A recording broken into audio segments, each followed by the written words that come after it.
ಲಕ್ಷ್ಮಿ ಹೆಬ್ಬಾಳ್ಕರ್ ಮತ್ತು ಸಿಟಿ ರವಿ ಗಲಾಟೆ ಪ್ರಕರಣ ಮತ್ತೆ ಹೆಬ್ಬಾಳ್ಕರ್ ಕೋಟೆಯಲ್ಲಿ ಸಿಟಿ ರವಿ ಸಂಚಾರ. ಗಲಾಟೆ ಬಳಿಕ ಮೊದಲ ಬಾರಿಗೆ ಬೆಳಗಾವಿಗೆ ಸಿಟಿ ರವಿ ಎಂಟ್ರಿ ಆಗಿದೆ. ಬೆಳಗಾವಿ ಅಧಿವೇಶನದ ವೇಳೆ ಆಕ್ಷೇಪಾರ್ಹ ಪದ ಬಳಸಿದ ಆರೋಪ. ಸಿಟಿ ರವಿ ಅರೆಸ್ಟ್ ವೇಳೆ ಮಹಾ ಹೈಡ್ರಾಮನ್ನೇ ನಡೆದೋಗಿತ್ತು. ಇದೀಗ ಮತ್ತೆ ಬೆಳಗಾವಿಯಲ್ಲಿ ಸಿಟಿ ರವಿ ಟೆಂಪಲ್ ರನ್ ಮಾಡ್ತಾ ಇದ್ದಾರೆ. ನಿನ್ನೆ ಸವದತ್ತಿ ಯಲ್ಲಮ್ಮ ದರ್ಶನ ಪಡೆದಿದ್ದಾರೆ. ಇಂದು ಕಪಿಲೇಶ್ವರ ದೇಗುಲಕ್ಕೆ ಭೇಟಿಯನ್ನ ನೀಡಿದ್ದಾರೆ.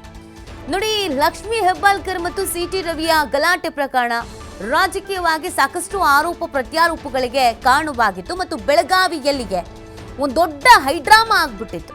ರಾತ್ರಿ ಎಲ್ಲ ಸಿಟಿ ರವಿ ಅವರನ್ನ ಪೊಲೀಸರು ಸುತ್ತಾಡಿಸಿದ್ರು. ಸಿಟಿ ರವಿ ಅವರ ಮೇಲೆ ಅಟ್ಯಾಕ್ ಮಾಡೋಕೆ ಬರೋದಕ್ಕಾಗಿತ್ತು. ಸೊ ಎಲ್ಲ ರೀತಿಯಾದಂಥ ಘಟನೆಗಳು ನಾವು ನೆನಪಿಸ್ಕೊಳ್ಬಹುದು. ಇದೀಗ ಹೆಬ್ಬಾಳ್ಕರ್ ಅವರ ಕೋಟೆಯಲ್ಲಿ ಸಿಟಿ ರವಿ ಸಂಚಾರವನ್ನು ಮಾಡ್ತಾ ಇದ್ದಾರೆ.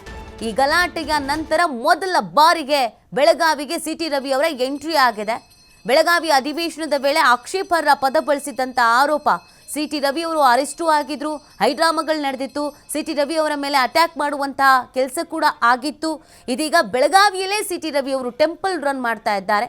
ನಿನ್ನೆ ಸವದತ್ತಿ ಯಲ್ಲಮ್ಮನ ದರ್ಶನ ಪಡೆದಿದ್ರು. ಇವತ್ತು ಕಪಿಲೇಶ್ವರ ದೇಗುಲಕ್ಕೆ ಭೇಟಿ ಕೊಟ್ಟಿದ್ದಾರೆ. ಸೊ ಆ ಸಂದರ್ಭದಲ್ಲಿ ಏನಾದರೂ ನಾನು ದೇವಸ್ಥಾನಗಳಿಗೆ ಬರ್ತೀನಿ ಅಂತ ಹೇಳ್ಕೊಂಡಿದ್ರೋ, ಈ ಸಂದರ್ಭದಿಂದ ನಾನು ಪಾಸಾಗಿ ಹೋದರೆ ಸಾಕು ಅಂತ ಏನಾರು ಅಂದ್ಕೊಂಡಿದ್ರೋ, ಅದೇನು ಕತೆನೋ ಗೊತ್ತಿಲ್ಲ. ಆದರೆ ಬೆಳಗಾವಿಯಲ್ಲಿ ದೇವಸ್ಥಾನವನ್ನು ದರ್ಶನ ಮಾಡ್ತಾ ಇದ್ದಾರೆ, ಟೆಂಪಲ್ ರನ್ನನ್ನು ಮಾಡ್ತಾ ಇದ್ದಾರೆ ಸಿಟಿ ರವಿ ಅವರು.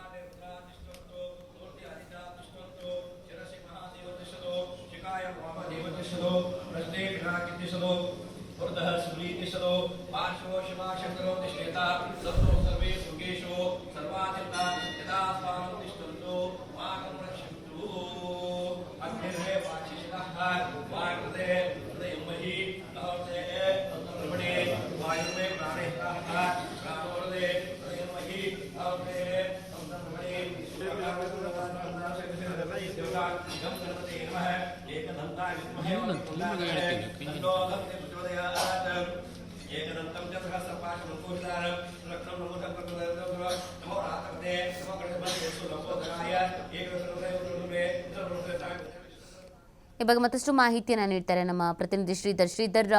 ಸಿಕ್ಕಾಪಟ್ಟೆ ಹೈಡ್ರಾಮಾಗಳ ನಂತರ ಮೊದಲ ಬಾರಿಗೆ ಸಿಟಿ ರವಿ ಅವರು ಬೆಳಗಾವಿಯಲ್ಲಿ ಟೆಂಪಲ್ ರನ್ ಮಾಡ್ತಾ ಇದ್ದಾರೆ. ಸೊ ಪ್ರತ್ಯೇಕ ಕಾರಣ ಏನಾದರೂ ಇದೀಗ ಆ ಸಂದರ್ಭದಲ್ಲಿ ಏನಾದರೂ ಹೇಳ್ಕೊಂಡಿದ್ರಂತೋ ಅಥವಾ ಏನು ಕತೆ ಅಂತ? ಇದ್ದಕ್ಕಿದ್ದ ಹಾಗೇನೆ ಬೆಳಗಾವಿಯಲ್ಲಿ ಟೆಂಪಲ್ ರನ್ ಮಾಡೋದಕ್ಕೆ ಕಾರಣಕ್ಕೇನು? ಈಗ ಏನು ಕಳೆದ ಚಳಿಗಾಲ ಅಧಿವೇಶನ ಸಂದರ್ಭದಲ್ಲಿ ಡಿಸೆಂಬರ್ 19ರಂದು ಏನು ಬೆಳಗಾವಿಯ ಅಧಿವೇಶನ ಸಂದರ್ಭದಲ್ಲಿ ಸಚಿವ ಲಕ್ಷ್ಮಿ ಹೆಬ್ಬಾಳ್ಕರ್ ವಿರುದ್ಧ ಅಸಂವಿಧಾನಿಕ ಪದ ಬಳಕೆಯ ವಿಚಾರ ಸಾಕಷ್ಟು ರಾಜಕೀಯ ಸಂಘರ್ಷಕ್ಕೆ ಮಾಡಿಕೊಟ್ಟಿತ್ತು. ಸುವರ್ಣ ವಿಧಾನಸೌಧದ ಮುಂಭಾಗದಿಂದಲೇ ಪೊಲೀಸರು ಸಿಟಿ ರವಿಯನ್ನು ವಶಕ್ಕೆ ಪಡೆದಿದ್ರು. ತದನಂತರ ತಡರಾತ್ರಿ ಎಲ್ಲವೂ ಕೂಡ ಬೆಳಗಾವಿ ಜಿಲ್ಲೆಯಾದಂತ ಸಿಟಿ ರವಿಯನ್ನು ಸುತ್ತಾಡಿಸಲಾಗಿತ್ತು.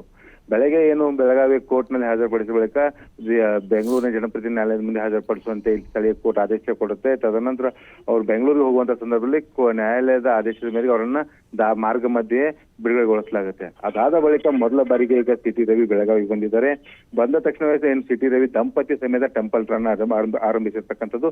ನಿನ್ನೆ ಸಂಜೆ ಪ್ರಮುಖವಾಗಿ ಬೆಳಗಾವಿಯ ಸವದತ್ತಿ ಯಲ್ಲಮ್ಮ ದೇವಸ್ಥಾನಕ್ಕೆ ಹೋಗಿ ದಂಪತಿಗಳು ವಿಶೇಷ ದರ್ಶನವನ್ನು ಮಾಡಿ ಮತ್ತು ವಿಶೇಷ ಪೂಜೆಯನ್ನು ಸಲ್ಲಿಕೆ ಮಾಡಿದ್ದಾರೆ. ಈಗ ಬೆಳಗ್ಗೆ ಏನಾದ್ರೆ ಬೆಳಗಾವಿ ಕಪಿಲೇಶ್ವರ ದೇವಸ್ಥಾನಕ್ಕೆ ಬಂದಿರತಕ್ಕಂಥದ್ದು.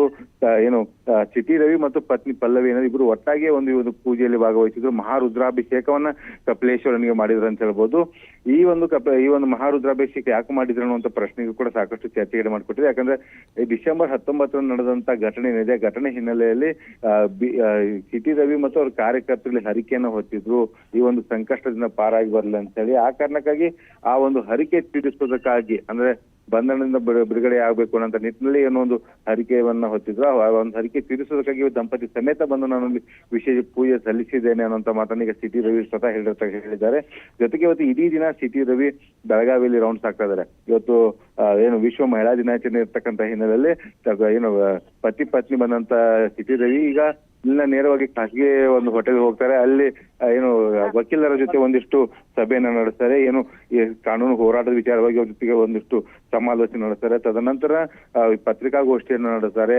ಅದಾದ ಬಳಿಕ ಅಲ್ಲಿನ ನೇರವಾಗಿ ಸಿ.ಟಿ. ರವಿ ಖಾನಾಪುರ ತಾಲೂಕಿನ ನಂದಗಡದ ಒಂದು ಕ್ರಾಂತಿವೀರ ಸಂಗೊಳ್ಳಿ ರಾಯಣ್ಣ ಸಮಾಧಿ ಸ್ಥಳಕ್ಕೆ ಭೇಟಿ ಕೊಡ್ತಾರೆ.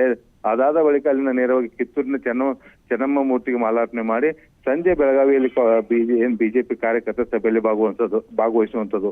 ಇದೆಲ್ಲವೂ ಬೆಳವಣಿಗೆ ಮೂಲಕ ಏನಂದ್ರೆ ಡಿಸೆಂಬರ್ 19ರಂದು ಆದಂತ ಘಟನೆ ಏನಿದೆ, ಘಟನೆಯ ಬಳಿಕ ಮತ್ತೆ ಸಿ.ಟಿ. ರವಿ ಬೆಳಗಾವಿಯಲ್ಲಿ ಇಡೀ ದಿನ ರೌಂಡ್ಸ್ ಆಗ್ತದೆ. ಎಲ್ಲಿಯೂ ಕೂಡ ಆ ಒಂದು ರಾಜಕೀಯ ವಿಚಾರವಾಗಿ ಏನು ಟೀಕೆ ಟಿಪ್ಪಣಿ ಮಾಡದೆ ನನ್ನಲ್ಲಿರ್ತಕ್ಕಂಥ ದ್ವೇಷ, ಅಸೂಯೆ ಎಲ್ಲವೂ ಕೂಡ ಕಡಿಮೆ ಆಗ್ಲಿ ಅಂತ ನಾನು ದೇವರಲ್ಲಿ ಮೊರೆ ಮಾಡಿದ್ದೇನೆ ಅನ್ನೋ ಮಾತನಲ್ಲಿ ಸಿ.ಟಿ. ರವಿ ಹೇಳಿರತಕ್ಕಂಥದ್ದು. ನಿತ್ಯ.